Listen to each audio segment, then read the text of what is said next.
ঢাকা সহ দেশের বিভিন্ন স্থানে জ্বালানি তেল নিয়ে গ্রাহক ভোগান্তি চলছেই। ফিলিং স্টেশনগুলোতে রয়েছে যানবাহনের দীর্ঘ সারি। এমন অবস্থায় বিদ্যুৎ ও জ্বালানি মন্ত্রী মঙ্গলবার সংসদে জানান, দেশে সব ধরনের জ্বালানির স্বাভাবিক সরবরাহ বজায় রাখতে সরকার কাজ করে যাচ্ছে। এজন্য সম্ভাব্য সব উৎসে অনুসন্ধান চলছে। দেশের অন্যান্য স্থানের মতো ময়মনসিংহে জ্বালানি তেলের সংকট অব্যাহত রয়েছে। দীর্ঘ সময় লাইনে দাঁড়িয়েও মিলছে না কাঙ্ক্ষিত তেল। তার উপর জেলার 63টি ফিলিং স্টেশনের মধ্যে চালু আছে মাত্র 8 থেকে 10টি। বর্তমান পরিস্থিতিতে নওগাঁর সকল ফিলিং স্টেশনে চালু হলো ফুয়েল ব্যবস্থাপনা অ্যাপ। যাদের কাছে বৈধ কাগজপত্র, রেজিস্ট্রেশন, লাইসেন্স এবং সাথে সাথে তাদের হেলমেট আছে কিনা এটা দেখা হচ্ছে। যাদের কাছে আমরা হেলমেট অথবা বৈধ কাগজপত্র পাওয়া যাচ্ছে না, সেক্ষেত্রে ভ্রাম্যমাণ আদালত পরিচালনা করার মাধ্যমে তাদেরকে আইনের আওতায় এনে আপনারা জরিমানা প্রদান করা হচ্ছে।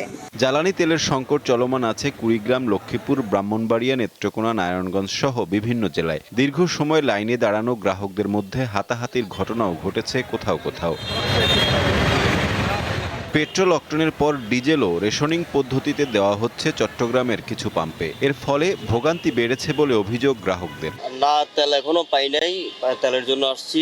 আমি 7টা থেকে লাইনে আছি আর কি, প্রায় 5-6 ঘন্টা হয়ে গেছে। তো 4.5 ঘন্টা লাইনে ছিলাম ভাইয়া, তো 4.5 ঘন্টার পর তেলটা ফুল পাইছি, আলহামদুলিল্লাহ, শুকরিয়া। সরবরাহ স্বাভাবিক রাখতে বুধবার রাতে মালয়েশিয়া থেকে 2টি জাহাজ পৌঁছানোর কথা চট্টগ্রাম বন্দরে। এর একটিতে রয়েছে 26,000 মেট্রিক টন পরিশোধিত অকটেন, আর অপরটিতে 25,000 মেট্রিক টন ফার্নেস অয়েল।